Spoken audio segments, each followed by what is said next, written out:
Hello and welcome to another tarot reading from me.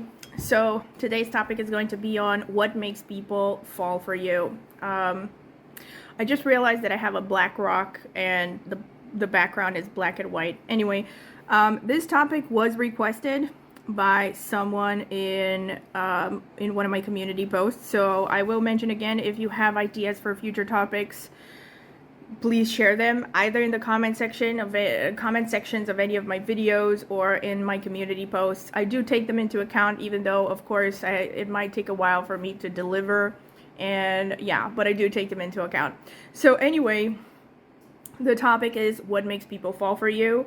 I want to mention I'm not in my usual setting. Normally I would have crystals, but I am in a different setting right now. I'm traveling to a different continent, so I'm going to be using seashells and this stone. I actually collected this from the beach, so I asked Spirit as usual which items I should use for this reading, for this topic, and these are the ones that came out really. So this is what I'm going to be using. So pile number one, you have this seashell over here. I'm going to try to bring it closer.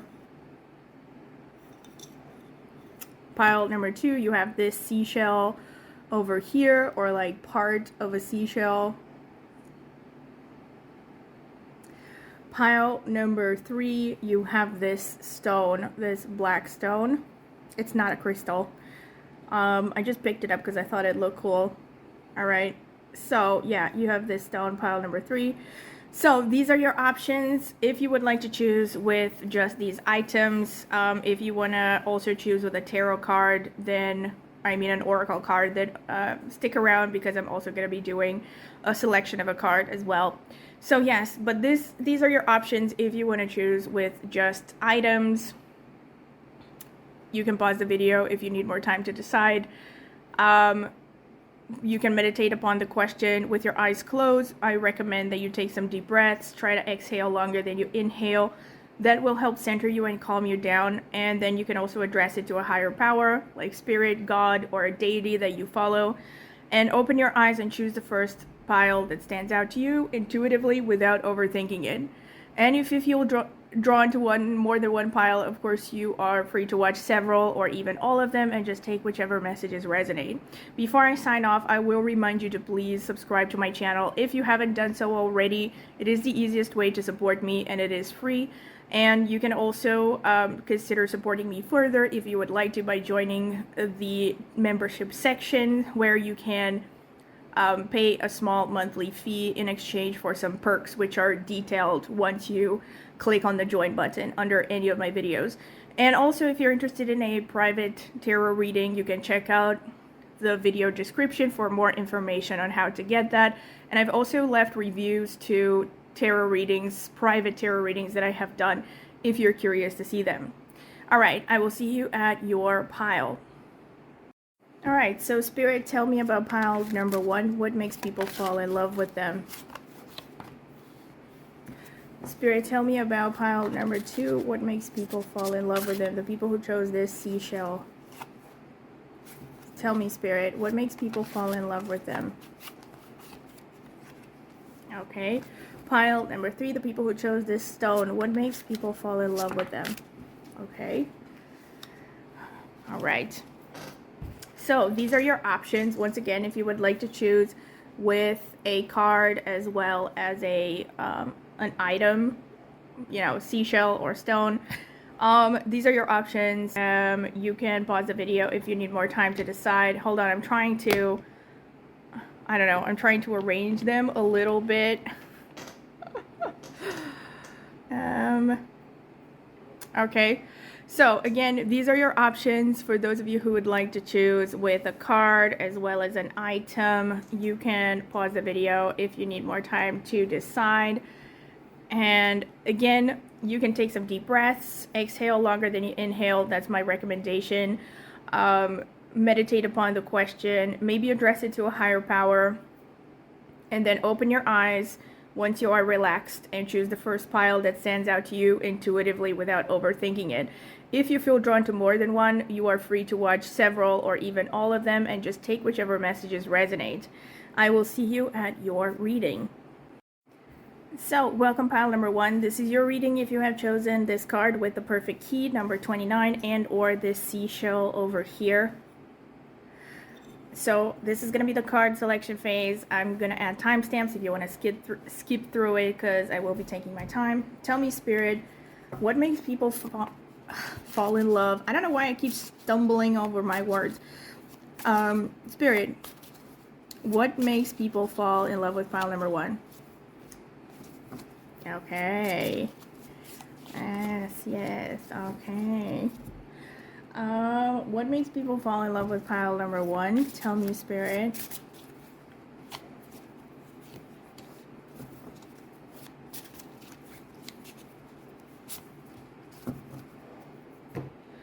What makes people fall in love with pile number 1? Tell me, Spirit. Huh. Okay. Spirit, what makes people fall in love with pile number 1? Tell me.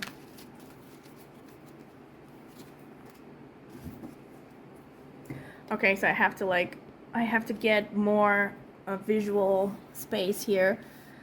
All right, so we have personal choice. Close your eyes. What animal do you imagine? What strengths are they known for? What wisdom do they share? Embrace these qualities. And we have tiger, fire. I choose to be unstoppable. My passion is my power. I am bold. I am brave. Mighty forces come to my aid. We have healing. And we have expression. And we have assurance, number 14. And then we also have you with number 32. This is interesting. This is again a number 5 numerologically, and this is a number 5 as well. And here we have number 29, physical pain, which is basically kind of going hand in hand with the healing part. All right, and now I'm going to read the description for this card over here. The perfect key, number 29. Happiness, encouragement, unlock feelings. This card shows a woman holding a key in one hand and a cage with a heart in it in the other. There is a bird sitting on the woman's shoulder, encouraging her to try different keys with his mouth. Yet the woman has already found the perfect fitting key.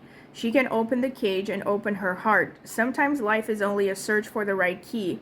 There are so many things that are hard for us to approach. We can have trouble accessing our feelings.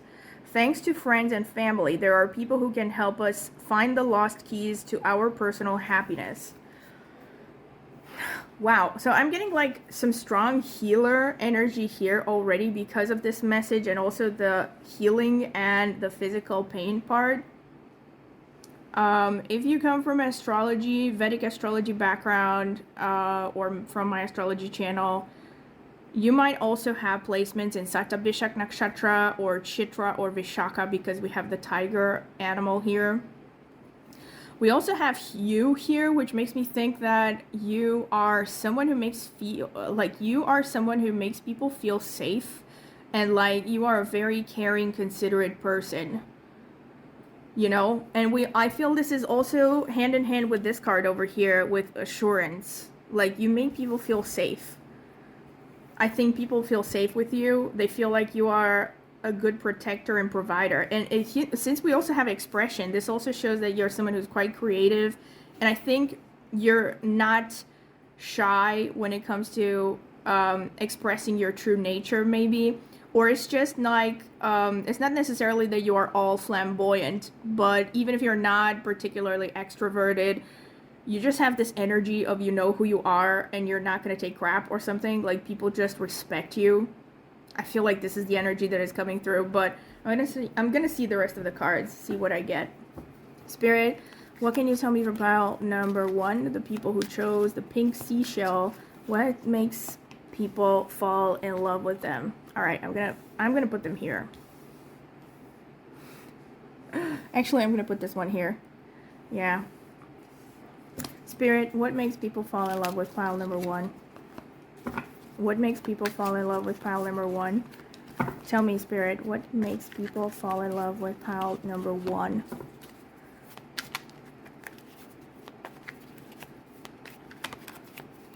What makes people fall in love with pile number 1? Tell me, Spirit. Okay, so we have 5 of Swords, 9 of Pentacles, Queen of Pentacles, Ace of Cups. Yeah, so you have a big heart. Ace of Swords, 4 of Pentacles, the Sun,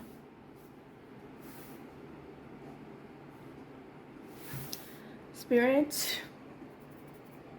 Hold on, my cards. Spirit, what can you tell me for pile number 1? What makes people fall in love with them? What makes people fall in love with them?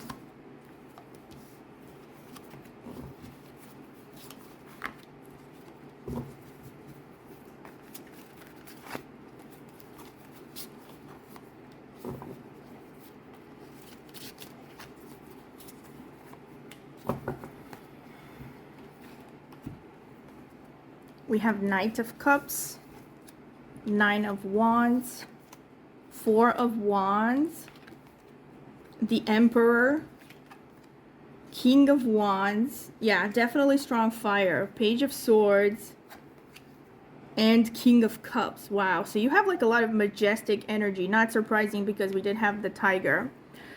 So pile number 1, first of all, like I said, through the oracle cards, you know, we have confirmations of the same themes, which is that you basically come across as someone who has very powerful presence. You have strong presence. You come across as someone who has a healthy sense of confidence and self-esteem. I think a lot of people see you as very powerful. Like, you're the kind of person that could just sit in a corner and say nothing, but people can't ignore your presence. Since the Sun came up, I wouldn't be surprised if you have maybe placements in Leo, or the nakshatras ruled by the Sun if you come from Vedic astrology. So Kritika, Uttara Falguni, or Uttara Shadha nakshatras. These could be prominently placed. Or maybe you just have a strongly placed Sun energy. You know, like you have Sun in the 1st house, Sun in Aries, exalted. Sun in the 10th house where it's particularly strong as well, right? So in any case, you just radiate a certain warmth, a certain air of protection. I think irrespective of your gender, you actually come across as a protector. Like, if you're a woman, you might give off Xena the warrior princess energy a little bit sometimes. I think that even if you're a woman, men, for instance, if you're like a straight woman, even if you're not a straight woman, it's just that the people that are attracted to you because you seem like you're dependable, like you can handle crisis situations, like you know who you are. You know, like you're someone whose feet are solidly planted on the ground. You have passion. There's a lot of fire here. So we have a lot of wands. We have King of Wands, 4 of Wands, 9 of Wands. This is Mars energy as well. So you could have strong Mars energy as well. Also with Chitra, I mean, I did mention you might have placements in Chitra, and Chitra is ruled by Mars as well. So we also have like a blending of mature and youthful energies, although there's a predominance of mature energies. So I think you give off this, you might even give off like a queenly, regal aura. Like you're someone who could be good in leadership positions, administrative positions, like just handling business. You also seem like you're someone who knows how to take the initiative. You have the Ace of Cups, Ace of Swords. So this shows that the people that fall for you, they love the fact that you come across as a pure heart, and you come across as like gentle and compassionate as well. You also have the King of Cups. So you have like strong, a strong understanding of psychology, of human nature. You could be someone who knows how to handle people. And again, I feel like you're someone who, in a crisis situation, you know how to restore stability. Like when it comes to other people's feelings, you know how to make them feel safe and secure. And when it comes to, you know, like finding solutions, you're someone who can really handle crisis situations well. Like you become creative when it comes to finding solutions when you're under pressure. You do have some strong 9 energy, which shows strong Mars as well. So yeah, strong Mars is a possibility, which again shows placements maybe in Chitra Nakshatra or Dhanishta Nakshatra, or forgot what the other one is. There's one more that is ruled by Mars. Oh yeah, Mrigashira Nakshatra, right? So that could be a thing. Or again, you could have a prominent placements as Scorpio, Aries, or the first house could be very strongly represented in your horoscope, or the 8th house, or you could have a strongly placed Mars, like Mars in the 10th house, in the first house, etc. In any case, not so important. The general idea is that you embody these archetypes, this archetype of Mars and Sun. So there's overall actually a pretty strong amount of masculine energy here. You know, there's a strong amount of masculine, but there's also like hefty amounts. I mean, a good amount, right? Considerable amount of like emotional, soft energy, so like feminine energy. But one thing that I notice here actually, which maybe is a little bit ironic, is that I don't know how to explain this exactly, but I do come from an astrology background, so I think a lot in astrological archetypes. So what I'm picking up here is that you can be someone who has like a gentle masculine side and a fierce feminine side, if that makes sense. Or maybe sometimes if you are a man, it could be the opposite. Like if you're a man, maybe you have like a gentle feminine side.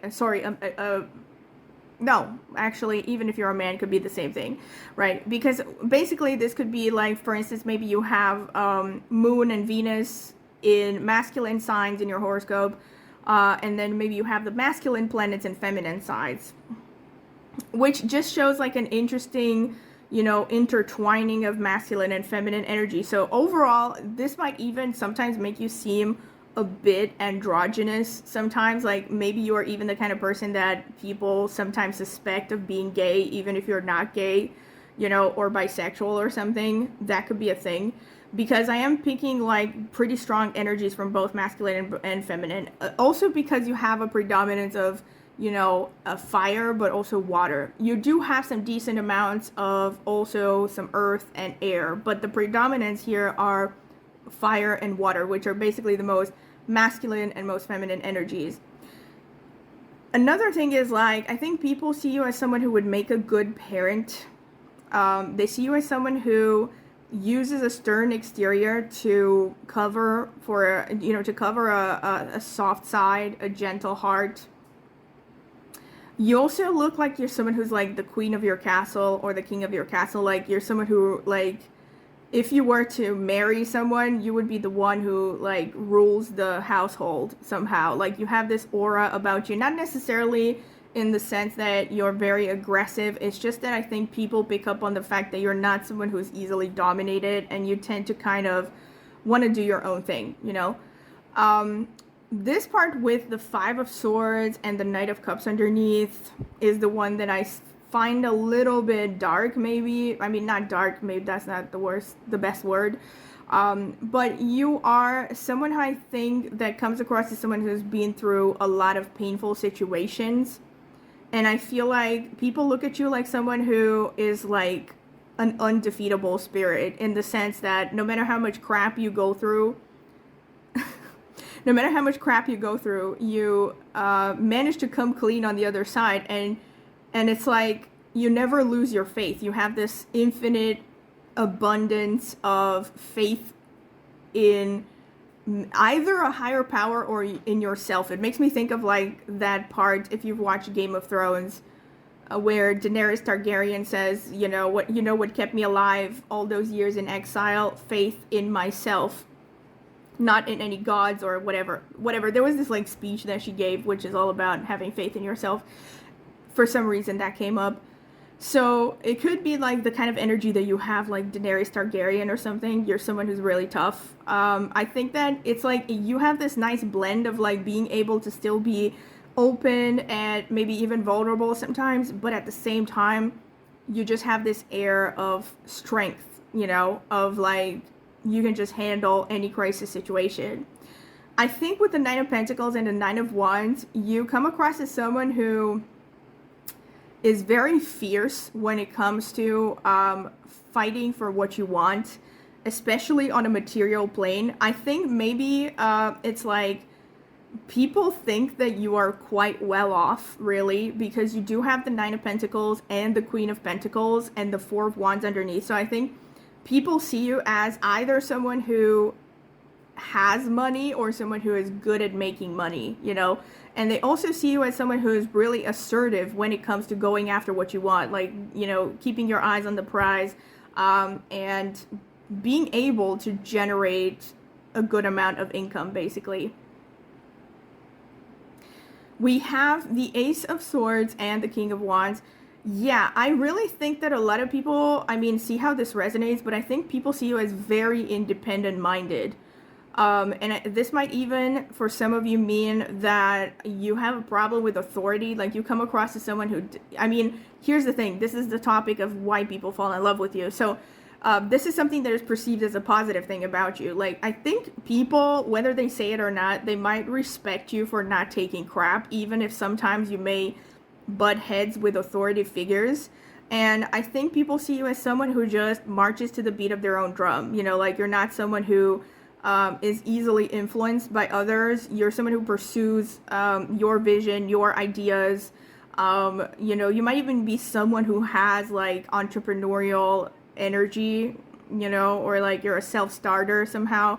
In any case, you're someone who's pretty independent, you know, and protective of the people that you love. I've mentioned this, I think, in various ways multiple times. And I also think you actually come across as someone who's pretty frugal.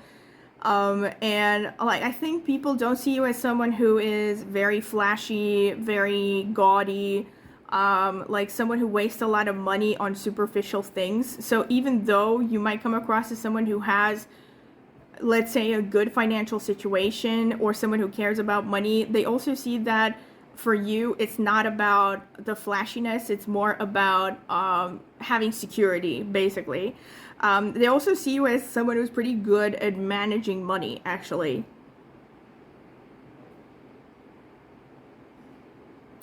I think people also see you actually as pretty creative when it comes to like managing your finances.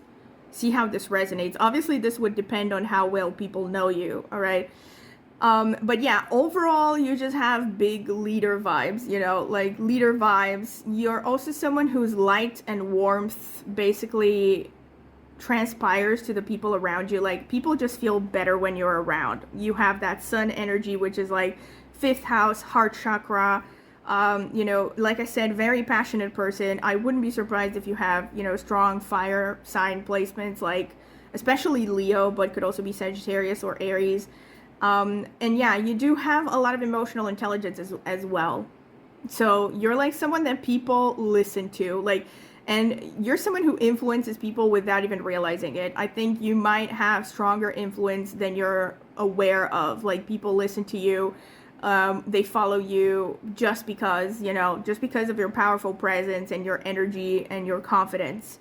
And, you know, the ability to pursue the things you're passionate about, basically. And like I said, I also get big healer vibes. Also, the sun ruling Leo and the 5th house, this is heart chakra, you know.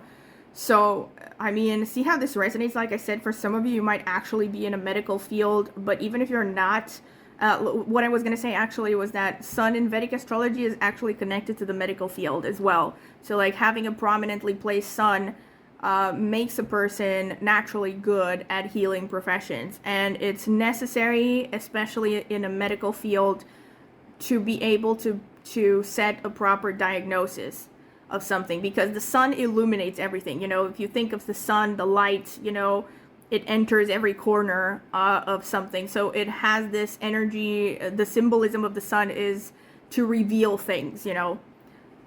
So yeah, to reveal, to bring to light, and all this stuff. So yeah, I think you have this like strong ability to be a healer. Maybe, like I said, you might be into a medical field, but even if you're not in a medical field, you also have very strong reasoning abilities, and you're just someone who tells it like it is. Like, I think people trust you because you're honest, and also because you have a natural healing ability. Like, you're not someone who is toxic, definitely. You're not someone who puts other people down. You're someone who can genuinely look at someone else and care about them and make them feel like they matter, like you are a good listener. So again, you might even be a good therapist depending on the situation. But I feel like both genders, women and men, might actually see you as a bit of a parental figure sometimes, like especially a father figure, ironically, even if you're a woman, because I'm getting a lot of like strong masculine paternal energy. Also, the sun in Vedic astrology is the father archetype. So yeah. And again, you might also be a good teacher. That's another thing that the sun stands for. And then of course, there's also creativity. There's creativity, which is a good confirmation of this card, because we have this expression, which makes me think of theater, drama. So this is again sun energy, everything to do with creativity, especially dramatic arts, writing, but generally anything creative is connected to the sun as well. So you could be someone who knows how to make people loosen up and laugh and have fun, and also you could create some magic, some glamour when you want to as well. All right, so this is what I see from the cards. I'm gonna get some astrological cards as well. Spirit, tell me for pile number 1, what makes people fall in love with them? What makes people fall in love with them? What makes people fall in love with pile number 1? Tell me, Spirit, what makes people... Okay. So let's see. We have Jupiter, all right? So that's the ruler of Sagittarius, ideals and magnitude. Oh my God, we have 5th house, joy and play. So 5th house corresponds to Leo, is ruled by the sun. We have Scorpio, the mystic. So again, we have that Mars energy that I was talking about. We have 10th house, career and success. Okay, so people see you as someone who is going places. We have also 12th house, spirituality and art. So you definitely come across as someone who is creative and also spiritually advanced. 12th house especially talks about the subconscious, dreams. It's also the house of bedroom pleasures in Vedic astrology. So again, people might also see you as quite sensuous. Or, you know what I was thinking about? Like, anyway, I'm not going to say it. Okay, I'm going to say it. I was thinking about Sexual Healing, that song by Marvin Gaye. So again, maybe some of you also might have placements in Bharani, because I heard that Bharani especially might be gifted in literally using sexuality to heal. It's a theory I read about, so I don't know. It might be for some of you. In any case, like, there's something healing about your energy. And the 12th house also speaks of like having a mystical side. You also have this with Scorpio. So you could be someone who, again, obviously if you're watching tarot, you're into tarot. You could also be into astrology or a lot of things that are occult or kind of hidden, secretive, maybe Wicca. But also Scorpio is the sign of sexuality. So sexuality could be a thing here. And also the 5th house is the house of romance, you know, so I think people also see you as someone who could be like a fun partner and someone who is in touch with the inner child, because you have so much like 5th house sun energy. You know, you're someone who might still have some kind of a childlike innocence to you. Or again, another way at the same time that you would read this is you come across as someone who would get along well with kids or like could handle kids well. And 5th house is also about education as well. So like I said, it could be that you come across as someone who's a good teacher. And Jupiter just signifies optimism and joy. So again, you might come across as someone who's very joyful, who spreads light and hope and faith and, you know, overall positivity. Like, I'm getting a lot of positive energy here. So like you are like a bundle of joy. Like, yeah. Oh, all right, let me get the Astro Dice. Spirit, tell me about pile number 1. What makes people fall in love with them? We have Virgo. So again, confirmation that some of you might actually be healers, because Virgo is connected to the medical field. We also have number 2, which to me stands for the 2nd house, which is the house of fixed assets and self-esteem and other things. Also food. So I think maybe people see you as someone who really loves food, and maybe you're a good cook. But it also shows that people tend to see you as someone who's quite well off, or like I said, someone who's able to make good money. And then we have K2, actually. So K2 is a very spiritual energy. It's the co-ruler of Scorpio, and again, it's a strong confirmation also of the spirituality card. So you definitely have something very mysterious and otherworldly about you. The irony here is that despite all the energy that came through, I mean, actually not despite, because it does partially confirm it. See, K2 is a very kind of instinctive, intuitive sort of energy. So you might definitely be someone who is driven a lot by like passion or things that you don't even like fully stop to analyze or understand. But it's like you have a magical way of doing things. But when it comes to like your physical appearance, especially if you're a woman, there might also be something about you that is a bit ethereal and sort of maybe even fragile sometimes, depending on how you portray yourself. And if it's not like a physical fragility, there's just something about the way you carry yourself or your overall energy that is a little bit otherworldly. You know, like you can, I don't want to say like you come across as an alien or something, but something along those lines, you know. It's like there's just something that people cannot define about you, and yet you come across as very mystical, magical. Ethereal is really the best way to look at it. And also with the Virgo energy and the K2, this could show like a rather short frame, you know, a kind of smallness of the frame, but especially shortness. And it can also show with the Virgo energy youthfulness, you know. So people like your youthfulness. This could also be that people see you as someone who's quite sometimes meticulous and well put together and simple in your tastes and your, like I said, not very flashy, you know. So I think people like that.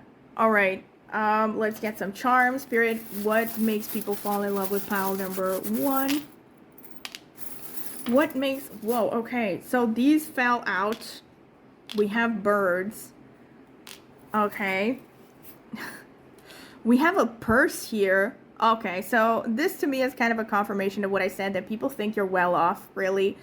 Maybe it's even your sense of fashion, maybe because of the expression as well. So I did say that you don't come across as particularly flashy, but you might still be good at putting yourself together, like putting an outfit together, accessorizing maybe. So yeah, I think people like your sense of style and fashion. You also have 2 birds here. We have this dove, which is like the dove of hope, and here there's, I don't know what kind of bird this is, but birds generally make me think of something light and, you know, also dreamy because they live in the air. So this makes me just think of more K2 energy, like ethereal stuff, you know, delicate, feminine, especially in appearance if you are a woman.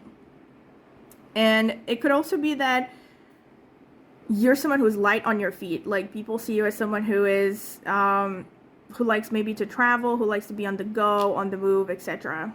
Right? And we also have the helmet, the warrior helmet here, which again is a confirmation of Scorpio, Mars energy, you know. So it shows a certain feistiness to you, and like I said, you are ready to protect and defend. You also have the heart, which to me is a confirmation, like I said, of all the heart chakra, which is the Leo energy, and then also that Ace of Cups energy. You know, you have like this really, how should I put it? You have like a whole open heart energy. I think like people just see you as having a big heart, and like again, it makes me think of healing. And we have the key here, which to me speaks of mystery. You know, it's like you're someone, maybe this is coming from the Scorpio energy. Like, I think you also seem like someone who does not open up easily. And it's like, actually, oh my God, I just realized you have the bird and the key. Holy crap. I mean, like this original card here, like, could this be more obvious? Yeah, so I feel like the card suggested, you know, the perfect key. It's just that a lot of people, I think, see you as someone that would be a great romantic partner. And I feel like a lot of people would want to be with someone because they like you, someone like you, because they perceive you as a healer, as someone they can trust, they can open up to emotionally, and like you would protect their vulnerability. You wouldn't take advantage of them. I think that's the general energy that comes through here. All right. Let me get some more stuff. All right, some nakshatras. Tell me, Spirit, what makes people fall for pile number 1? What makes people fall for pile number 1? Tell me, Spirit, what makes people fall from pile number 1? Okay, so let's see. We have Ashwini Nakshatra, which falls in Aries and is ruled by Ketu. So yeah, you definitely have leadership of, oh my god, Kritika Nakshatra ruled by the sun. So yeah, more sun energy. I did mention this. I was picking up on the Kritika. We have Shravana falling in Capricorn and being ruled by the moon. And we have Swati Nakshatra, which is ruled by Rahu, falls in Libra. And we have Magha Nakshatra, falls in Leo, ruled by Ketu. A lot of Ketu energy. We have Jyeshta, which is ruled by Mercury, falls in Scorpio. So there's a Scorpio energy as well. A lot of confirmations. And we also have Mula Nakshatra, falls in Sagittarius, also ruled by Ketu. So you literally have all of the Ketu ruled nakshatras, all 3 of them. There are 27 nakshatras, by the way, in case you think that I pulled a lot. There's not. There's still a lot more to go. But I'm still also reading this for a lot of people, so it's not like each and every one of you is going to have all of these nakshatras well represented in their horoscopes, but they, at least, let's say, one of them should be prominent, I would say. At least in the D1 or the D9 charts. So anyway, with all the Ketu energy, because you have a lot of Ketu energy here, you are mystical. Like, you are mystical AF.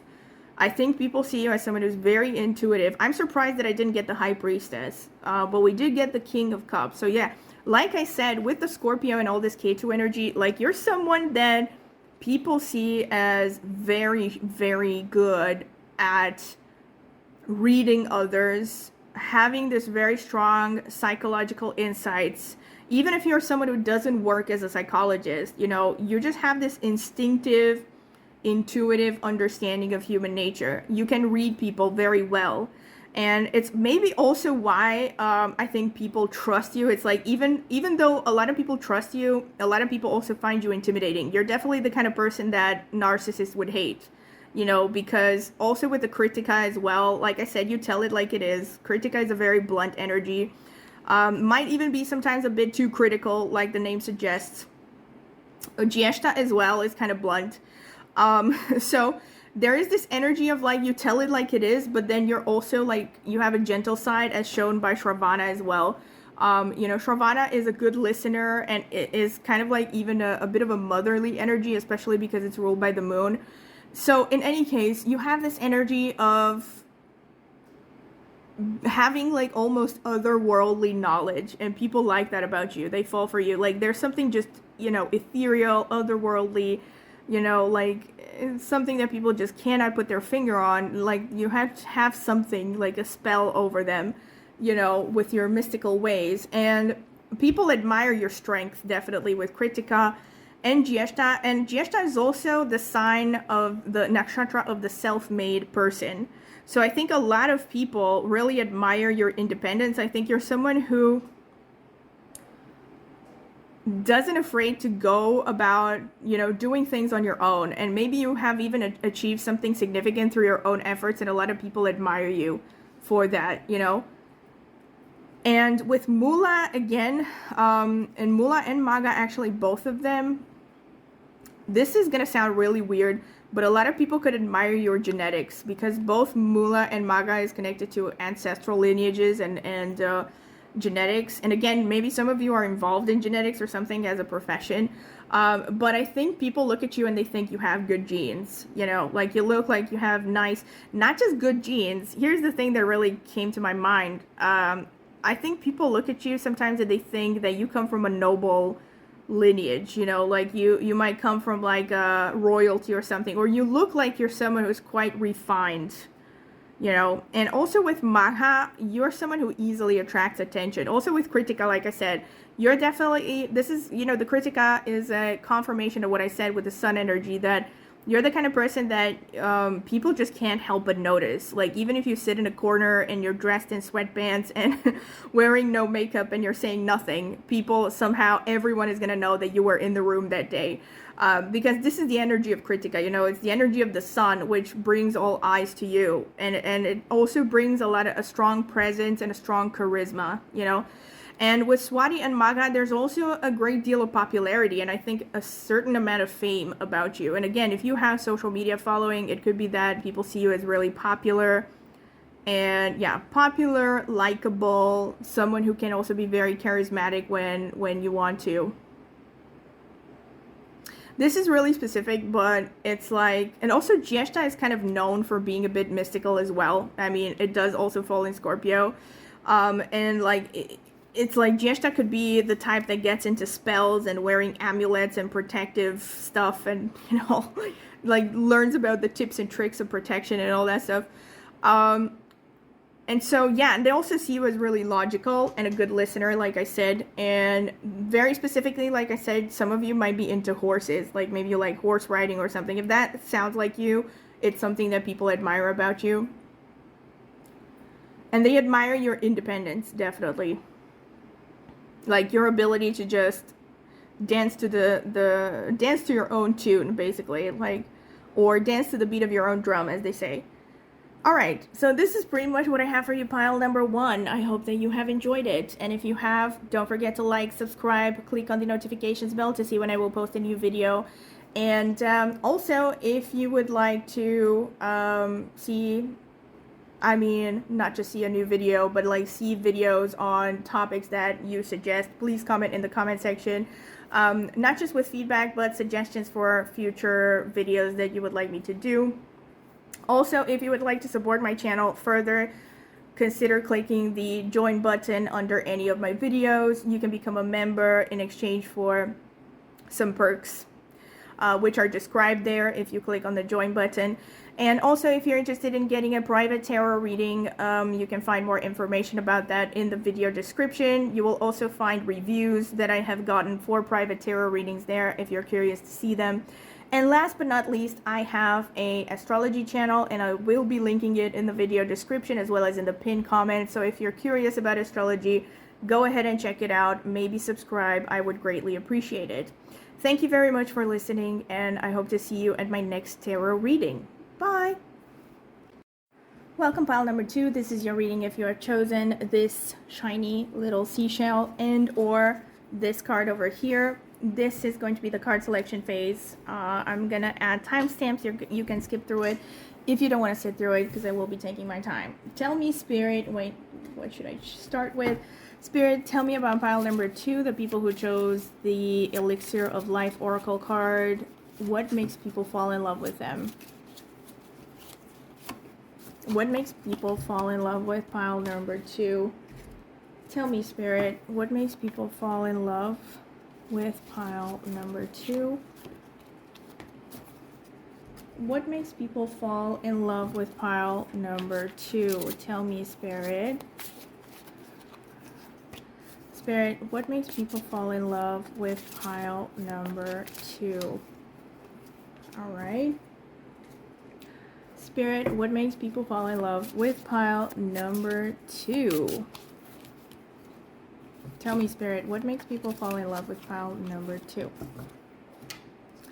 So we have Elk Nobility. Celebrate your accomplishments with humility. You are crowned with success. Powerful forces guide you. Your ability to conquer challenges is limitless. Badass. Elephant Greatness. Love is your strength. Leadership is your path. Your wisdom inspires everyone you meet. You can overcome any problem. You will naturally and easily achieve success. Okay, so I'm getting like Jyeshta energy already, Anuradha, maybe Barney or Revati. But I'm going to see what else is going to come through. So we also have Expansion number 12, which is Jupiter energy. Love. With number 3, more Jupiter energy. Oh my god, 30, Submission with more Jupiter energy. We also have a little leopard here. Submission. This is interesting. Okay. And we have Balance. I don't think I've ever gotten this card before. Balance and Shadow Self. Alright. Okay, let me put these here. So let me get more cards. Spirit, what can you tell me for pile number 2? What makes people fall in love with them? What makes people fall in love with pile number 2? The people who chose the Elixir of Life card. What makes people fall in love with pile number 2? What makes people fall in love with pile number 2, Spirit? Tell me. Queen of Swords. 2 of Swords. All right, underneath the balance. The Magician. The 9 of Pentacles. The 6 of Pentacles. The 4 of Swords. The 9 of Cups. Okay. Let's see. Spirit, what can you tell me for pile number 2? What makes people fall in love with them?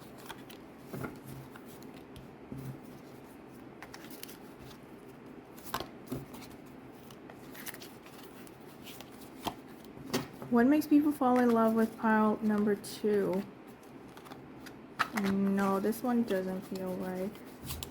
Tell me, Spirit, what makes people fall in love with pile number 2?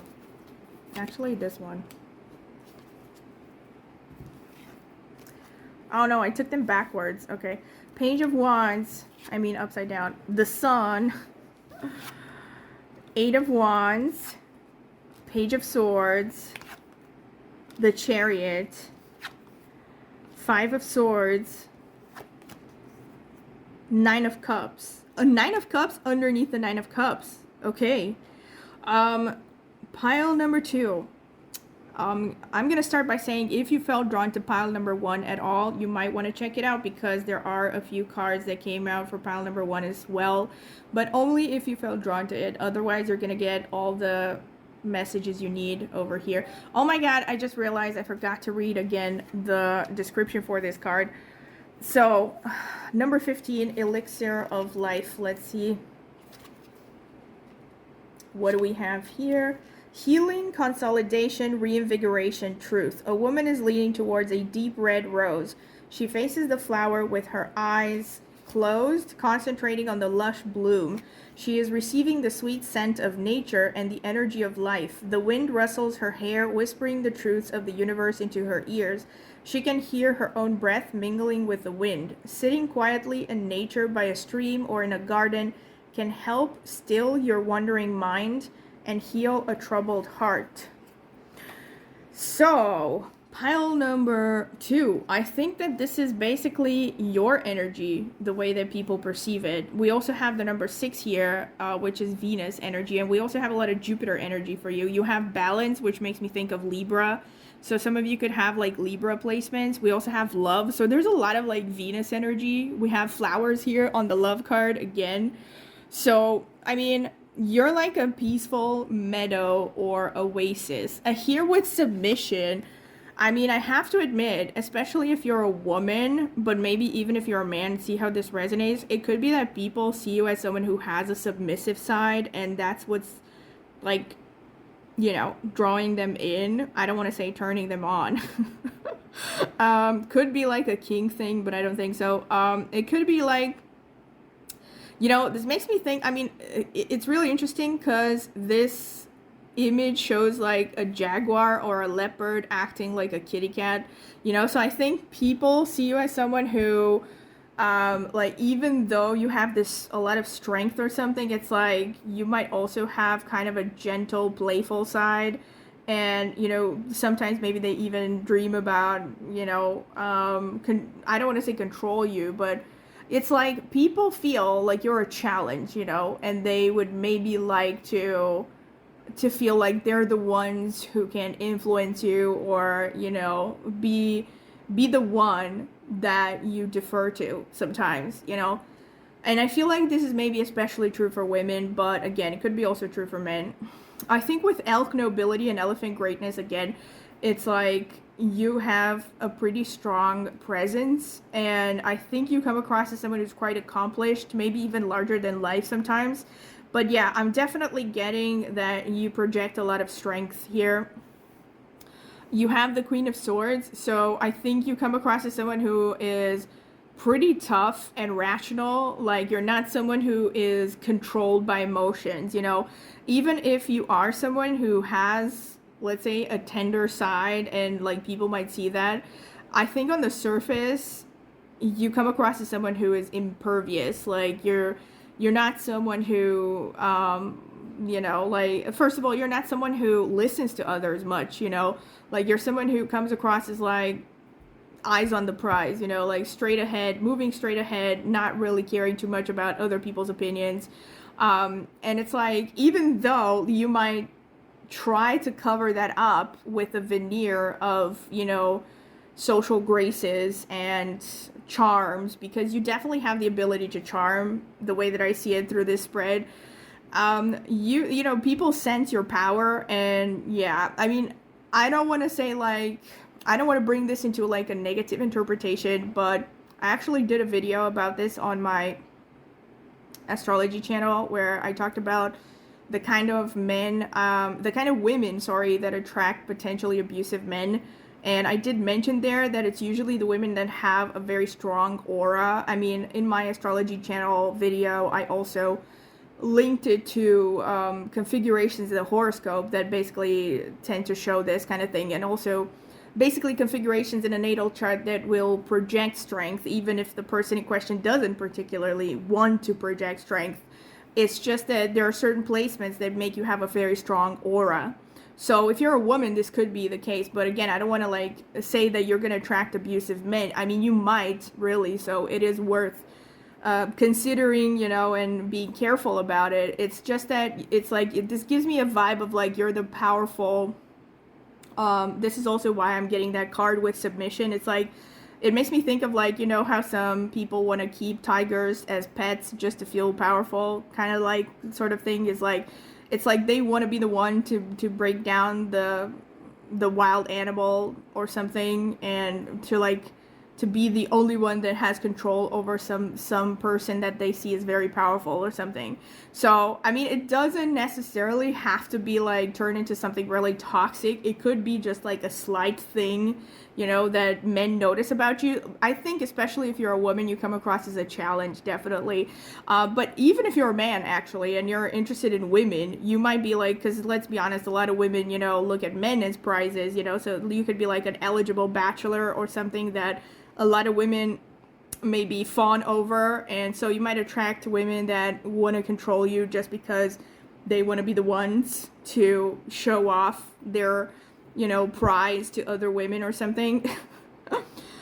You do have the Nine of Cups that came out twice, so I think a lot of people see you as someone who has very intense emotions, number one, but also has someone, like, this is the thing, see, you have intense emotions, but I think people see that you're very good at controlling yourself at the same time. But I think this is what makes, kind of brings up that same topic of like submission and all that, is that, and also we have here the Shadow Self card, which seems to kind of support what I'm trying to say here, that people sense that you have like a wild side. Basically, this is what I'm trying to say. I wouldn't be surprised also if maybe you have placements in like Chitra, Purva Bhadrapada, Vishaka, Danishta maybe, but I'm gonna see more about that when I pull the astrological notes. Or you could have like a strong, you could have strongly masculine placed planets, like the sun. The sun also came out. You could have the sun, you could have Mars, you could also have Jupiter, because Jupiter also came out through the numerology a lot.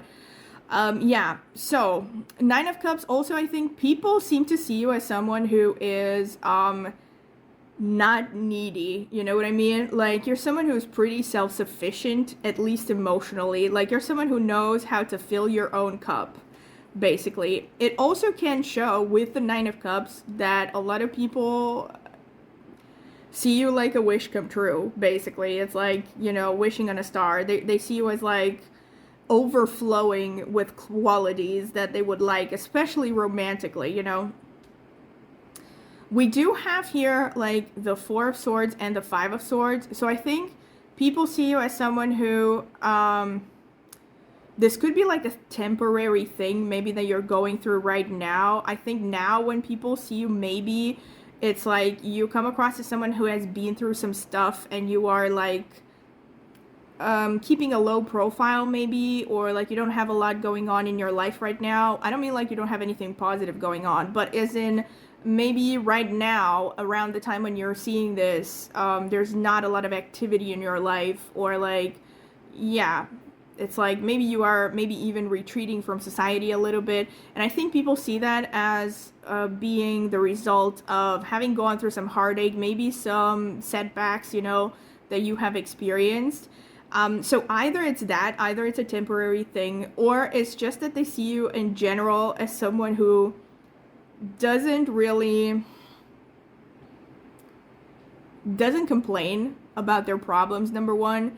And also doesn't make a big deal out of failures, right? So I don't know, like you can take this however you like, but it's like people see you as someone who's relatively unaffected by failures, right? So it's like maybe you are someone who has had some significant setbacks that maybe were even quite public, or like people can easily find out about you, but you just don't care. You act like you don't care, at least, or like people see you as someone who's just not affected, you know, by setbacks. And again, I think this goes back to that Queen of Swords energy of you coming across as pretty rational and, you know, moving forward, you know, no point dwelling on the past, that kind of thing. We also have the Chariot and the Six of Pentacles here. So I think people see you as very passionate about sharing a lot of your resources. So you could be someone who's quite generous. I definitely think people see you as generous.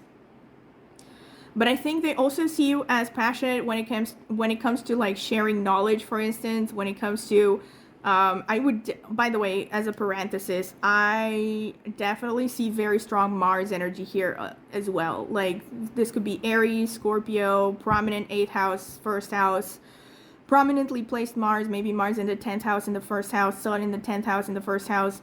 But I was sticking to Mars strictly. I see a lot of Mars energy.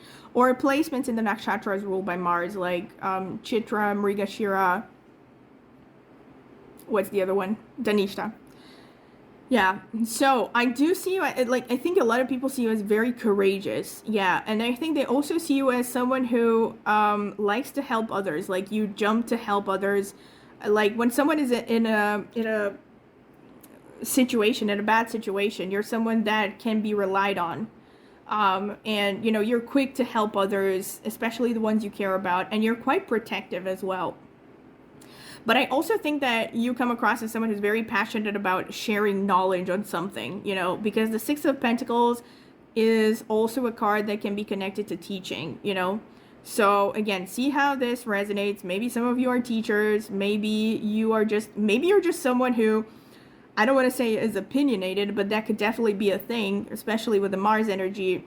But yeah, you could be someone who just shares your knowledge about a lot of things. Like, let's say you get into lengthy conversations about your passion about race cars or something, and everyone knows about race cars because of you or something. You know what I mean? Like, you're someone who's quite exuberant about sharing information. But I think you're also just someone who's helpful, and it could also be that some of you are humanitarian, you know, like you come across as someone who definitely cares about helping others in need. And again, we have the scales here, so there could also be Libra placements, definitely. I mean, part of Chitra also falls in Libra, but, you know, it could just be other placements in Libra, not necessarily Chitra Nakshatra as well. We have the Page of Swords and the Nine of Pentacles here. So I think people see you as someone who's pretty creative intellectually when it comes to making money. So maybe you're someone who is self-employed. People definitely see you as someone who is in a pretty decent spot financially.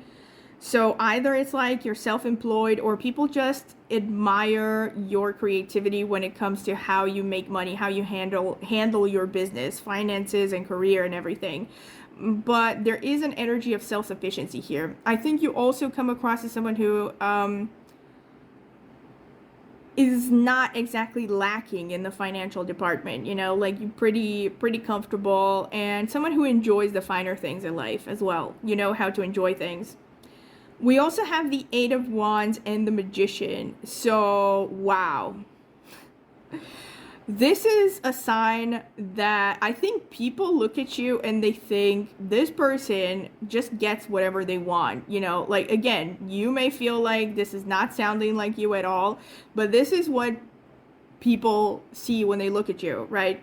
So they look at you like this very strong manifester, for lack of a better word. Someone who can literally, you know, turn rocks into gold, you know, an alchemist, basically, like someone who can just build something out of nothing. So again, I'm definitely sensing that, you know, for some of you, it's like you're very independent, or you might come across as, maybe you are self-employed, or maybe you're an entrepreneur, or you're just someone who's very independent. You know, you're like someone who takes the bull by the horns and goes after what you want. And I think people really admire you for that. We also have like the Sun and the Two of Swords. So to me, again, really there's an energy of helpfulness here. Like people look at you and they think you're someone who's really helpful. You know, like in a case of emergency, they can rely on you, that you're going to be there for them, that you're in a way also a good loyal person, a good loyal friend, a potentially loyal partner. So people really admire that. Like you're a good soldier, basically. Like you're always there on the front line for the people you care about, for the things you care about. So I feel like people see you as a challenge, definitely. So I'm getting a lot of Mars archetype here overall. Going back to the original impressions that I had, that you definitely come across as someone who's quite a challenge, but people want to gain your support. Like they want to be seen as worthy in your eyes, you know, because they admire you so much. So it's like they see you as like worth impressing, even though you're difficult to impress, if that makes sense. Like, yeah, they really admire you.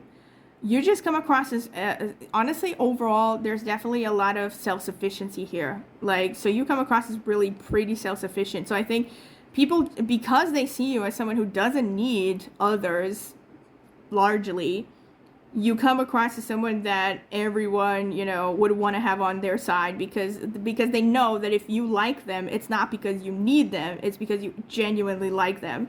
Kind of like a cat, you know, like whenever people who like cats defend it, it's always the same thing. It's like cats don't need you, they just like to have your company. But that's not 100% true, but you know what I mean. That's how people justify liking cats over dogs. Yeah, and also like there's a kind of youthfulness about you. Like the interesting so we have a Queen of Swords here, and then we have Page of Wands, Page of Swords. We don't have any other, like we don't have the Emperor or any other queen. So we do have the Queen of Swords though. But then we have Page energy, right? Which is pretty youthful energy. So I also think there's an energy about you that is quite youthful, enthusiastic, fun, very clever. You get fired up about new ideas, new adventures. So people like that about you. Like the fact that you are fresh, you know, you're like a breath of fresh air. And also like this, look at this, the elixir of life, like this card set. I think people look at you as generally uncomplicated. You know, like you're, for some of you, because of that Jupiter and Venus energy a bit also, it's just that, especially if you're a woman again, but again, could also be if you're a man. People see you as like an oasis, you know, you're like an island. You know what I'm getting? That song, on an island in the sun, we'll be playing and having fun. I don't remember the whole thing, and I'm definitely not singing it well. I think it was Weezer. The band was called Weezer. Anyway, that's pretty much what I'm getting here, like vibes of like you being self-sufficient, a kind of an oasis away from the troubles of the world, like an escape. So yeah, this is how people see you. And they also see you as like very loving as well. But I think here's the thing, people know that you're loving, but they also know you have high standards, right? Especially with the Queen of Swords here, because the Queen of Swords doesn't take crap, you know. This is also Aquarius energy, by the way. So a Queen of Swords means that you just see through everyone's BS and you're not someone to be fooled. So yeah, a lot of people want your approval and they want your support, ideally, but then they're also afraid of your judgment. Anyway, this is what I can see through the cards. Let me get the astrological notes/cards. Spirit, tell me about pile number 2. What makes people fall in love with them? What makes people fall in love with pile number 2? The people who chose the Elixir of Life card. What makes people fall in love with them? Tell me, Spirit. What makes people fall in love with my pile number 2? Pile number 2s.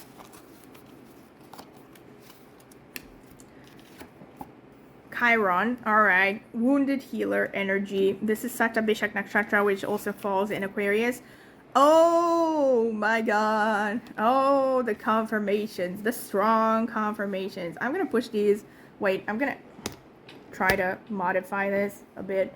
Okay. So, we have Mars, strong confirmation. You definitely have strong Mars energy. What can I say?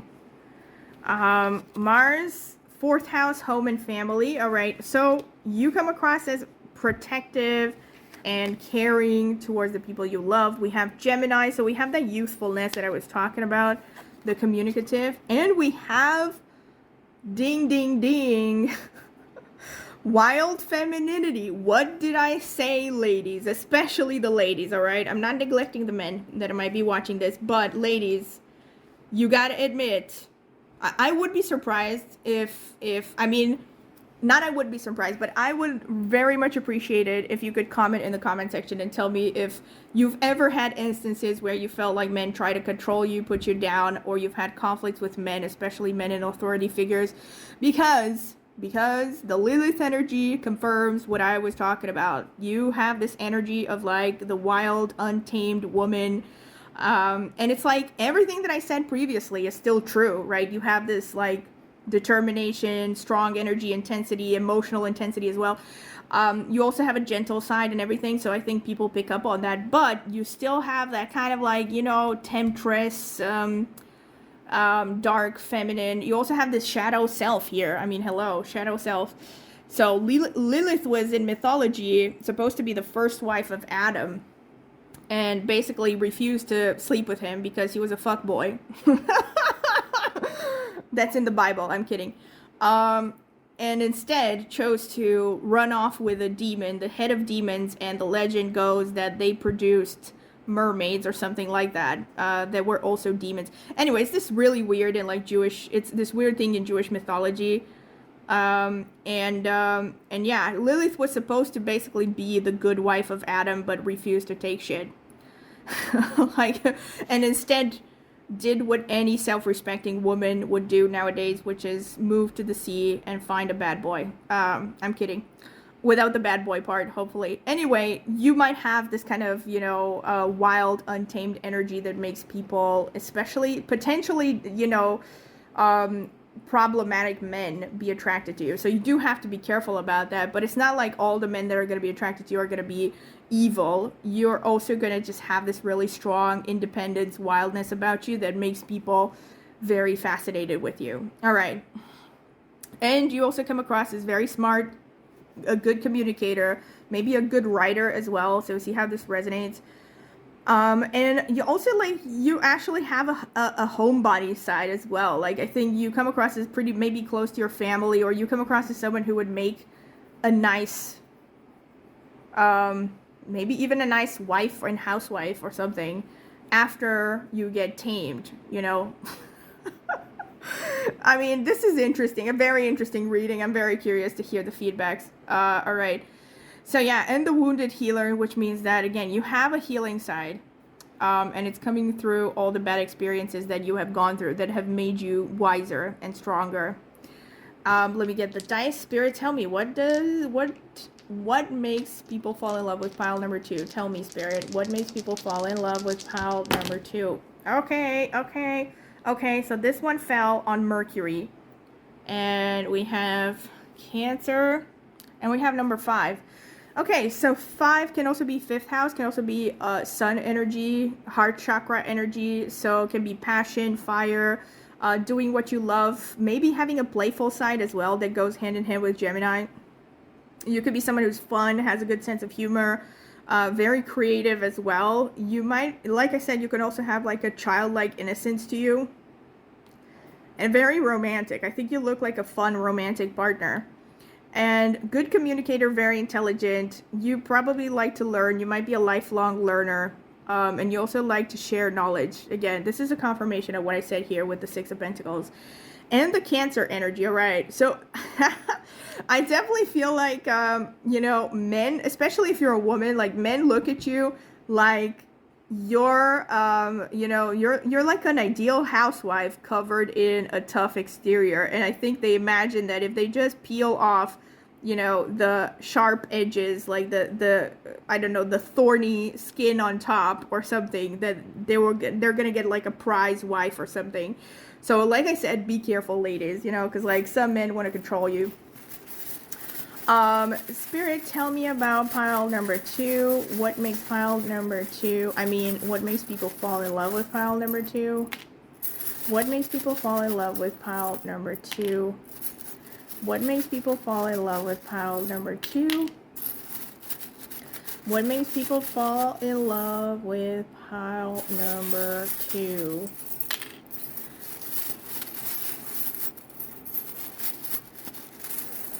All right, that's enough. So, can I just say, we have seahorse, we have sea turtle. So, you're definitely the Lilith archetype that went to the Dead Sea and, you know, created mermaid babies with a demon head. With the head demon, sorry. I mean, it could be that. Or it's just maybe you like the sea. Again, the seahorse makes me think of playfulness as well. So maybe there's a playful side. Also the turtle, both the seahorse and the turtle actually show a sensitive side. So again, you do have hefty amounts of Cancer, 4th house. So you do have like a bit of very strong, purely feminine energy. So I think people see you as having delicate energy, you know, sensitivity, and some strong feminine intuition as well. We have the horseshoe, maybe that you come across as lucky. I think people just see you maybe as divinely protected. Like maybe you have gone through some extraordinary things and landed on your feet, and people were just like scratching their heads, like how are you still functioning after that? Obviously this is not going to be for everyone. We do have here the parrot, and we have another bird. So the parrot is known for mimicking things. So again, it could be that you maybe have an energy of a bit of a chameleon. You might be gifted with languages, and you might be also a pretty colorful person. Like you could be funny as well, because parrots can, you know, crack people up.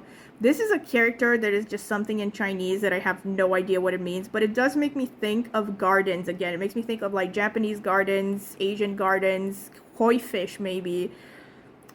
This is what crosses my mind when I look at it. So again, makes me think of this. So it's like maybe you just come across as like a peaceful oasis to people.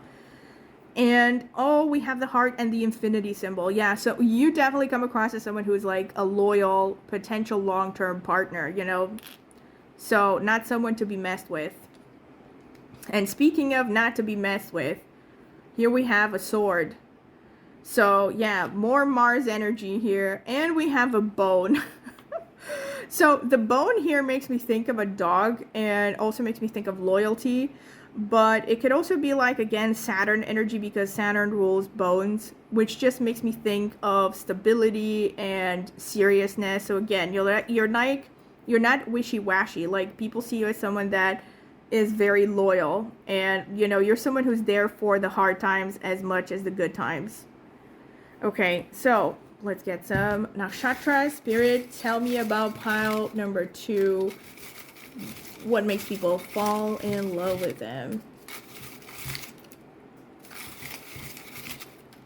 Okay.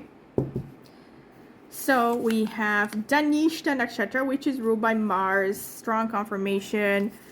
We have Uttara Falguni, falls in Leo and Virgo, and is ruled by the Sun. So pretty strong masculine energy. We have Uttarashadha, ruled by the Sun, more masculine energy. Let's see. We have Purva Falguni, which is ruled by Venus. Ah, yes.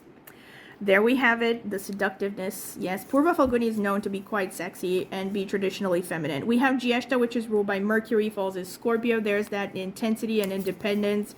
We have Kritika, which is ruled by the Sun. Again, we have strong Sun energy.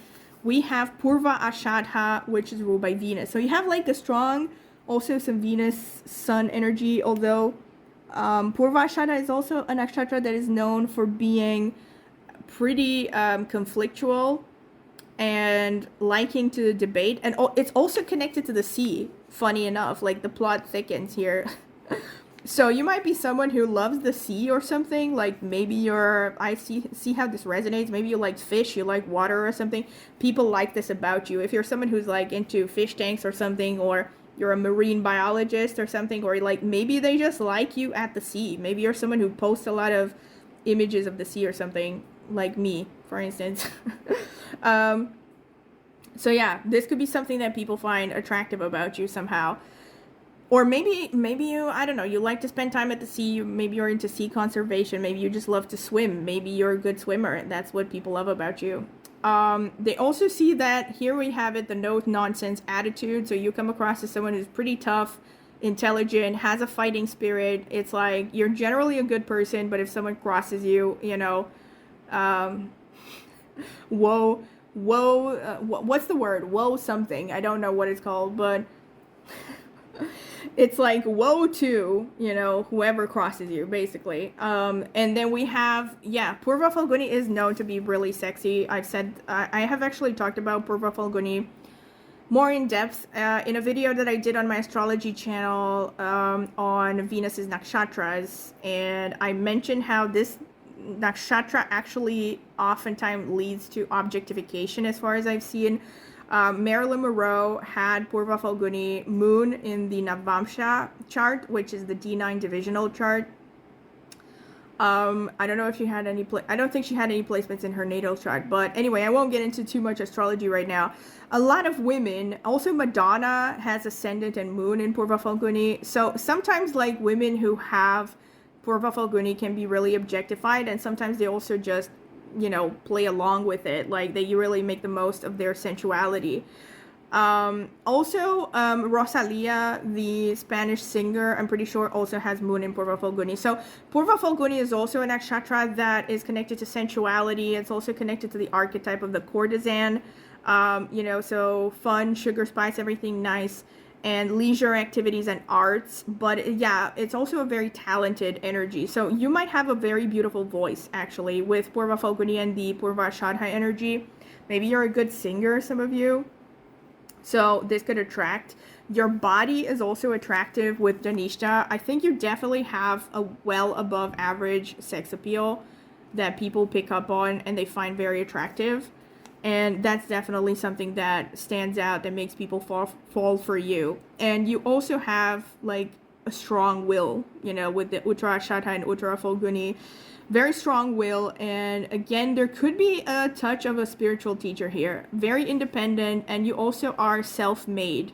It's like you come across as like either someone who is self-made and a very successful person, or someone who has the ability to become self-made and very successful.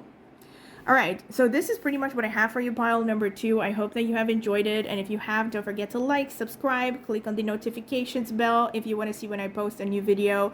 Also, comment in the comment section. I'm very curious with feedback that you would like to give, or suggestions for future videos that you would like to see on my channel. Also, if you're interested in a private tarot reading, you can check out the video in description. I have left more information there. You can also see reviews that I have gotten for private tarot readings so far. And also, if you're interested in supporting my channel further, you can click on the join button and support me through a small monthly fee in exchange for some perks, which are detailed if you click on the join button. And last but not least, I have an astrology channel, and I will be linking it in the video description as well as in the pinned comment. So if you're interested in astrology, go ahead and check it out. Maybe subscribe. I would greatly appreciate it. Thank you very much for listening, and I hope to see you at my next tarot reading. Bye! So, welcome pile number 3. This is your reading if you have chosen this card with the white rose of hope and or this black rock. So this is going to be the card selection phase. I'm going to take my time. You can skip through to the timestamp. Spirit, tell me about pile number 3. What makes people fall for them? Okay. Spirit, tell me about pile number 3. What makes people fall for pile number 3? As in, fall in love. What makes people fall in love for pile number 3? Tell me, Spirit. Tell me, Spirit.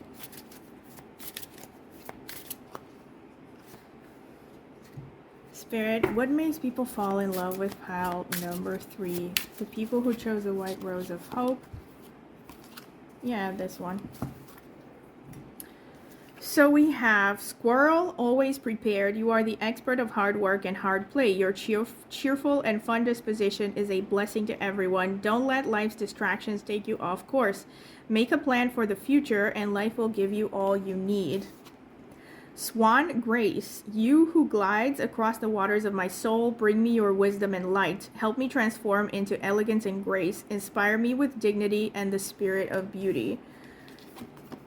Balance, okay, speaking of Swan Grace and ancestors. All right. Forgiveness. Free message. And new experiences and possibilities, number 18. All right, now I'm going to read the description for this card from the booklet. Let's see. Hope, beacon, solution, beginnings. We see a woman dressed in a blue gown standing somewhere in a lonely landscape. Darkness surrounds her, but a shining white rose glows like a beacon and illuminates the night. Maybe this woman is lost, maybe she is uncertain about her feelings. Yet thanks to the light of the flower, she can find her way. White roses symbolize hope, new beginnings, admiration, and young love. There are exciting times ahead. Oh man, like I feel like you're every guy's high school crush or something, especially if you're a woman, but also if you're a guy. Like you're someone who's like very romantic, you know, you come across as like a romantic ideal for a lot of people. But let me see what the rest of the cards have to say. Spirit, tell me about pile number 3, the people who chose the White Rose of Hope.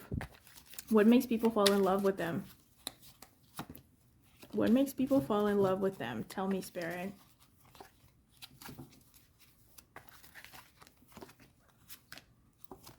What makes people fall for pile number 3?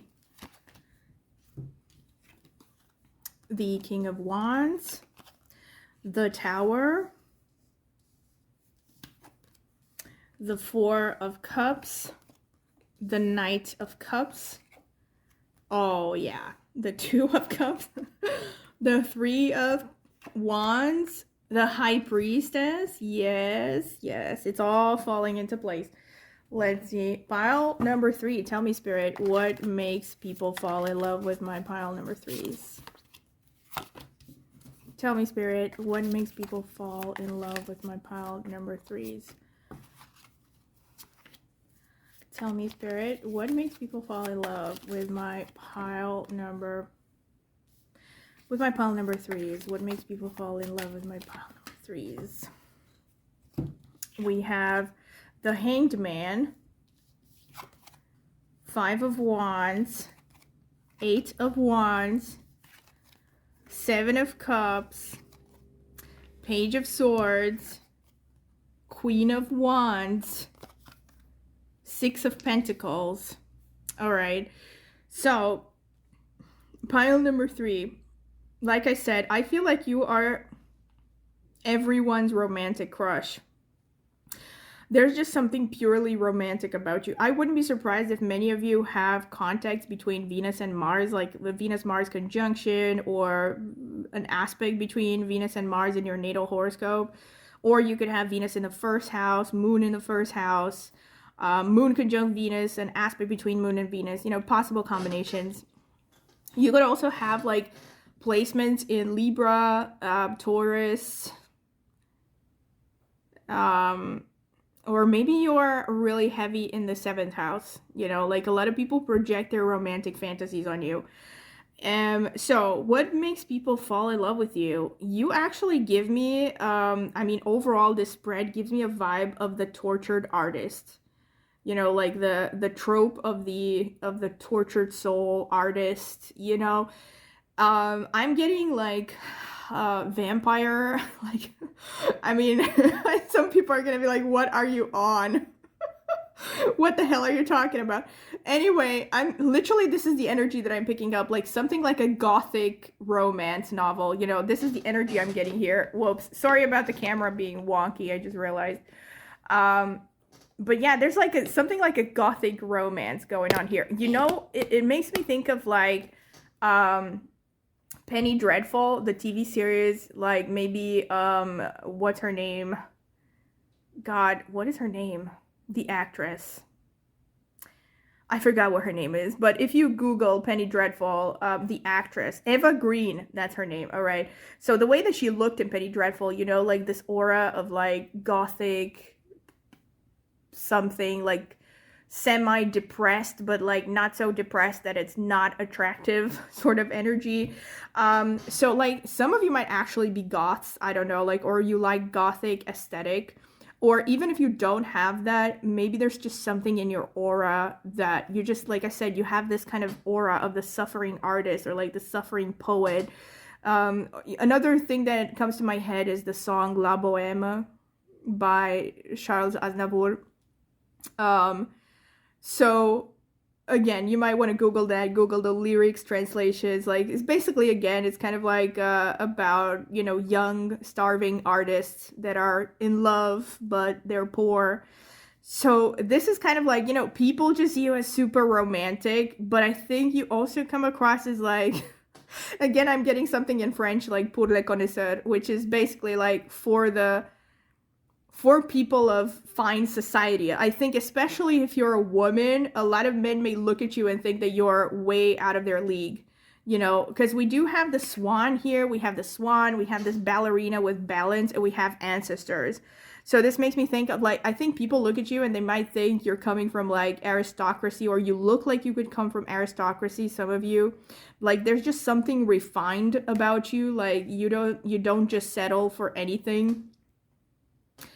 And I think there's just also like this very romantic aura about you, really romantic. Again, you could have Venus in the first house, or maybe, again, if you're familiar with Vedic astrology or you come from my astrology channel, you might have Venus in the Arudha Lagna or Moon in the Arudha Lagna. Yeah, so like people just see you as this like gentle little princess, especially if you're a woman. And if you're a man, again, you might come across this, again, like, you know what this makes me think of as a man? Makes me think of Gary Oldman's portrayal of Dracula, you know, like, I've crossed oceans of time to be with you, that kind of thing. Like, that's the kind of, like, that's how people see you, all right? Now, some of you might be, like, totally horrified, and you're like, oh my God, please no. But this is like the energy that comes off, like this is what people project on you. I really think that you're the kind of person that a lot of people project romantic fantasies on. Like it's not even so much sexual, you know, even though you might be very attractive, but it's mainly romantic. Like people just see you as someone to fall in love with and have this kind of like, you know, deep union of the soul sort of thing. Another movie that comes to mind is Only Lovers Left Alive by Jim Jarmusch. It's basically like, if you haven't seen that movie, it's like basically one of the only movies of his that I liked, that I really liked. The other ones were weird. But it's basically kind of the tale of Adam and Eve, if Adam and Eve were vampires and had to live together for thousands of years. It's really kind of an interesting movie anyway, and they're played by Tilda Swinton and Tom Hiddleston. I mean, I would recommend the movie. So I don't know, this is the vibe. I think like people might imagine that kind of a romance when they look at you, like, you know, someone that they could spend eternity with because they would never get tired of you. Like it could be that you just feel like a very old soul, like a very deep person. And I'm also getting this with a high priestess, so I'm getting some significant moon energy here, also the Two of Cups, you know, so I think like people look at you like someone that they would never get tired of, you know. And also here with the Seven of Cups and the Knight of Cups, like this is what it makes me think of. It's like almost like you are an infinity of possibilities all rolled up in one. Like there's so many facets to you, to your being, your personality, your energy. I don't want to sound like, I'm not trying to say that you have multiple personalities or something, but it's just that you're a very complex person, and you're so fascinating and deep. Like, really, I think a lot of people look at you and they're like, wow, this person looks like they know the mysteries of the universe or something. And yeah, so there's also with ancestors. Oh my God, I keep thinking of Gary Oldman as Dracula. Now I can't get that image out of my head. So it just really, that's the kind of vibe that I'm getting here. Like, like this really old soul that has seen a lot. And, on the one hand has this like very strong spirit, because they have gone through so much. Look at this, gone through so much stuff.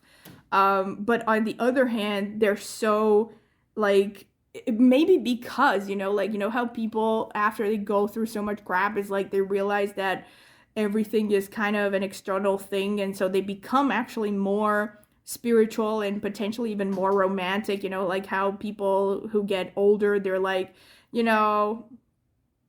I wish I had more time for my family. Like, I don't care about not having a career or that I didn't achieve as much as I wanted, but because, at the end of the day, once people tear away all the material distractions, the only thing that matters is like spiritual things, like connections and art also. So you might also come across as really artistic as well. I definitely think like, if you're someone who produces art, you are someone who like really touches people like on a deep level. Like for instance, it could also even be here with free message. It's like your energy is so spiritual that it's like you might say something that you think is just like, random or everyday or like the kind of thing you would say on a regular basis, but people will remember it for years because like you hit the spot or something. Like, how to say things that really leave a mark emotionally, or it's just that your words and maybe the art that you produce, if you're an artist, has a very powerful impact, and people remember it. And then we also have the King of Wands here with the Hanged Man. Makes me think of, and also the Tower here, the Tower and the Five of Wands. This quadrant of cards here makes me think that you have a very powerful impression on people. Like, really what this makes me think of, you basically like turn people's lives upside down. Like, when they see you, they're just like, what the hell am I, like, what am I even watching? Like, they don't even know. Sometimes they can't figure you out because you're so paradoxical. Maybe you're a combination of paradoxes, or it's just that you're very mysterious and it's difficult for them to figure you out. But they do see you as, look at this, we have the King of Wands and a Hangman. So I think that, again, this makes me think of someone who is capable of taking charge when everyone else is like falling apart. So it does show this energy of being able to handle crisis situations. But then you also have the Tower and the Five of Wands. So again, you can handle conflicts, you can handle crisis situations. So again, this makes me think of someone who just has a lot of wisdom, like the kind of wisdom that, here's the thing, like, even if you're a young person, this is probably what makes people so fascinated with you, is that even if you are a young person, like in your 20s or something, you have this kind of aura of an old soul, of like, oh, I've been there, done that, because a lot of stuff maybe comes to you from intuition, and you just naturally know how to handle things that maybe your experience hasn't taught you to handle. I'm also getting a little bit of maybe Scarlett O'Hara energy, so, thinking about this right now, maybe a little bit, but also remember that Scarlett O'Hara also looked pretty delicate and fragile, and she was the belle of the ball that every guy was in love with. So just saying. And we have here the Eight of Wands and oh my God, speaking of Scarlett O'Hara, now I'm getting a little bit of Scarlett O'Hara energy as well, because we have, this literally makes me think of that scene where she's I forgot what the name of the plantation was or whatever, but she was like, I think it's right, the opening scene of Gone with the Wind, where she starts by saying, I'm so bored I could scream, and the guys around her are like, stop talking about war. And literally, this is this is what these cards make me think of. Like, this is about being bored and then taking action out of the blue. So I think people see you as someone who maybe sometimes is a little bit impulsive, but then it's also that they admire the fact that you don't stick around for long. Like, it's like you're not the kind of person that waste time on things that are not worth your time or people that are not worth your time. So you have strong boundaries and you have an energy of a go-getter at the end of the day. And I think you also are capable of acting decisively, you know, when the situation calls for it. We do have, look at this, the Knight of Cups and the Seven of Cups. So you have a lot of romantic energy, right? So like people see you as very romantic, creative, you know, passionate, follows your heart, like I said. And also, like I said, it could be that you look like someone who's multifaceted, you know. And I also think you're someone who comes across as pretty popular, you know, especially with the opposite sex, like someone who has a lot of options, right? And very romantic. Here's the thing, you might be especially good with words or expressing yourself verbally in writing. You might have a very poetic, creative way of expressing yourself. So a lot of people find that very attractive. And it's also just the fact that you're like purely romantic. Another energy that I'm getting here is like Timothée Chalamet's character as Laurie. I think Laurie in Little Women. That's another kind of energy. So basically like this bohemian, romantic, poetic sort of energy, you know. Yeah, here we have the Queen of Wands. We have the three. See, here's the thing. Three of Wands, Queen of Wands. This shows that you are capable of overcoming your shortcomings. So I think that people maybe have seen you overcome some serious challenges. I'm thinking especially mental health related, but it doesn't necessarily have to be like, I feel like, you know, you look like, people look at you and they think life has thrown you some curveballs and you were able to overcome the challenges, you know. So they look at you with admiration of the fact that you're able to heal yourself and move on, pick up yourself, and just keep carrying on. We have High Priestess, we have Six of Pentacles. You have a lot of wisdom, right? So people look at you as someone that imparts a lot of wisdom and has something valuable to say. You're also a good teacher, and it could be that you are a teacher on spiritual topics. Either way, you just come across as someone worth listening to. A lot of people see you as very influential as well. And they also see you as someone who's really generous, you know, so you could be humanitarian. You could just be generous in the sense that you like to share your knowledge and you like to guide others that seem lost, basically. So pretty much, I'm getting kind of a bit of a mother figure, or like, again, this is how people see you, right? So you could have like a strong moon energy, like I said. All right, let me get astrological notes. Spirit, what can you tell me for pile number 3? Why do people fall in love with them? Spirit, why do people fall in love with pile number 3? Why do people fall in love with pile number 3? We have Mars, drive and power. Okay, we have Cancer, the caring, which is moon energy. We have Uranus, which is independence. This is Aquarius energy. We have Sagittarius, which is the world explorer. Okay, 10th house, career and success. So you might have a certain amount of visibility. I think people see you as someone who is in a pretty respectable position, or you're like someone who's going places. You know, I think people look at you as pretty ambitious. And they also see you as quite adventurous and loving to travel, maybe. That could also be the Eight of Wands going on. It's like you don't like to sit too long in one place. With the Mars, the drive and determination, again, makes me think of Scarlett O'Hara energy. Like, there's something about you that, you know, is very, very tough, very determined, very willful. You're not afraid to go after what you want. You do have this kind of go-getter vibe. It could also be that your physical body is really attractive. You know, the Mars is the physical body. And you also come across as very independent, like I said, and you're capable of being rational when you have to be. But you also have a pretty feminine aura with this Cancer energy.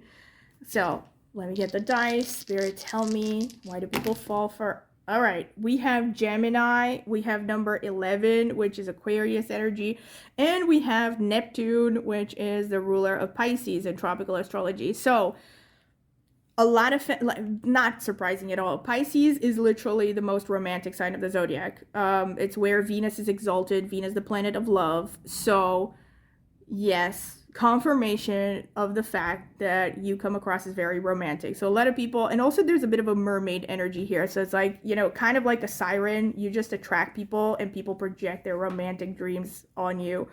And the number 11, the Aquarius, shows that you're unconventional, unusual. You attract attention because of your independence, your wit. Also with Gemini, like I said, you might be very good at communicating. So your style of communication, maybe your voice, is very attractive. And yeah, all right. Some charms. Spirit, tell me, why do people fall for pile number 3? Okay. Why do people fall for pile number 3? All right, that's enough, I think.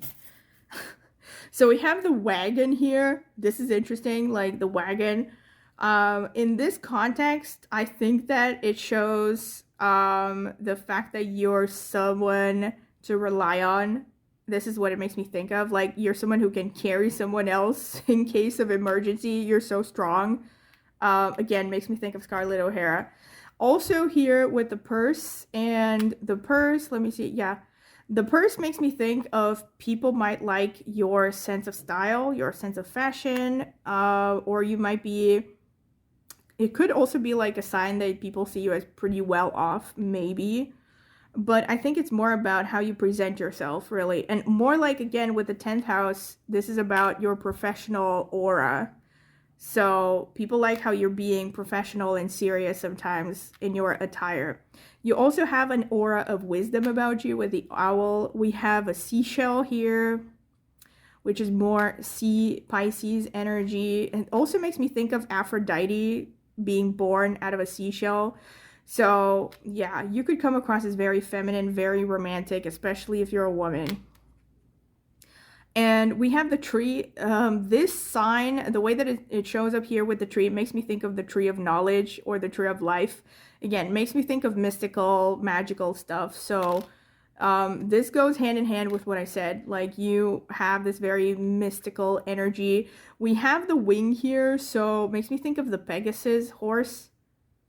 So it could be that, again, you're coming across as a mythical creature. And the Pegasus is actually connected to Aquarius, but I'm not going to get too much into that. And the Pegasus was also notorious for being very independent. And like, he was supposed to be ridden by, I don't know, some kind of commander or something. And he pushed the commander aside and flew into the heavens. There's some kind of legend connected to the horse. So again, there could be like this energy of you doing whatever you feel like, being kind of a wild stallion maybe. Or you're kind of like this mythical, magical person, but then you're also not someone who you know, cares, how should I put it, like cares too much about what other people think, you know, like you dance to the beat of your own drum. And we have the dolphins, which makes me think of playfulness, and again could be the sea, so again more Pisces symbolisms. All right, let me get some nakshatra. Spirit, tell me what makes people fall for pile number 3. What makes people fall for pile number 3? All right. We have Mrigashira, which is ruled by Mars. We have Dhanishta, which is ruled by Mars. The physical body is very attractive. We have Rohini, which is ruled by the moon. All right, so you're definitely very pretty, even if I was going to say even if you're a man. I mean, you're pretty irrespective of your gender. The face could be very pretty. People like your eyes a lot. And we also have Chitra. So literally all of the 3 Mars ruled nakshatras came out. So your physical body definitely stands out. People like your body. We have Magha, which shows popularity, and it's also connected to ancestors. It's funny that you got this card. So again, people might see you as someone who hails from royalty maybe, or like there's something refined about you, or you might look like someone who has good genes or comes from a good background with respect to your bloodline. Vishaka, which is ruled by Jupiter, which speaks of teaching, especially spiritual teaching, so that is a confirmation. And we have Jyeshta, which is ruled by Mercury, so again, a lot of independence, a lot of self-sufficiency, and Jyeshta also speaks of being self-made, basically. So I think a lot of people respect you for the fact that you work for what you have. And yeah, with Rohini, very artistic and very beautiful. Like I said, especially your eyes could really draw attention. And also your voice could be very attractive, and you could definitely be very artistic, creative, and all that. So very strong confirmations of what I was talking about. With Rohini and Dhanishta especially, very creative energies. Maga as well. Maga is connected to fame. So I think a lot of people might also see you as someone who could easily be famous, even if you're not. We also have Dhanishta as well as connected to fame. Like these two are very much connected to fame and popularity.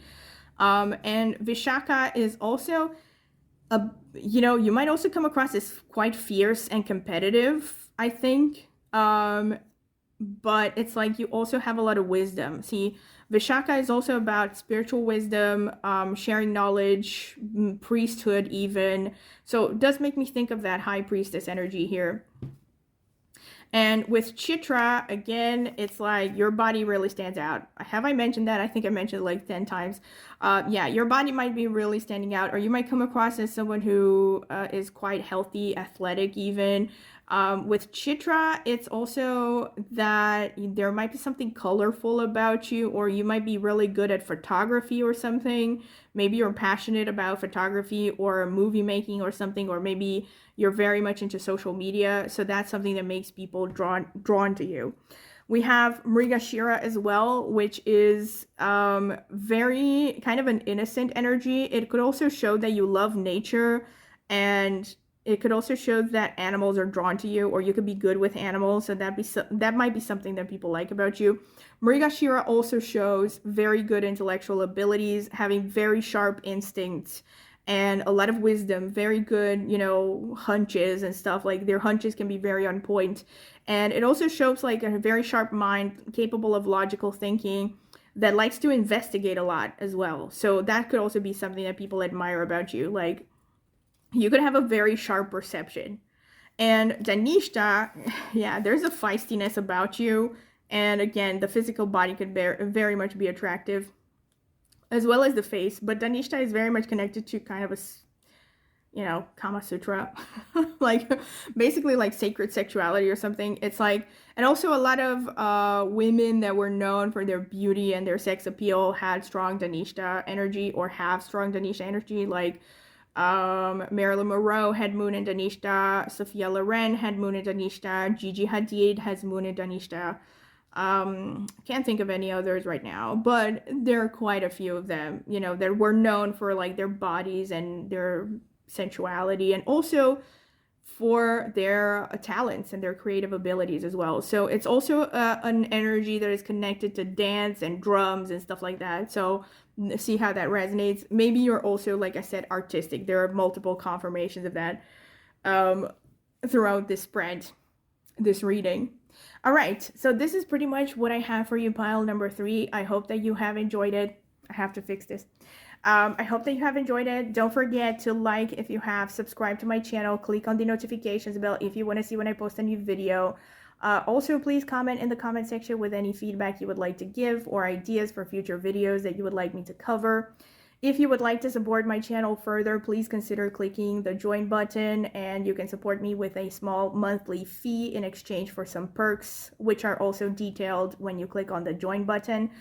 If you're interested in a private tarot reading, you can check out the video description. I will leave more information there. I will also leave a list with reviews that I have gotten for private tarot readings, if you're curious to see them. And last but not least, I also have an astrology channel, and I will be linking it in the video description as well as in the pinned comment.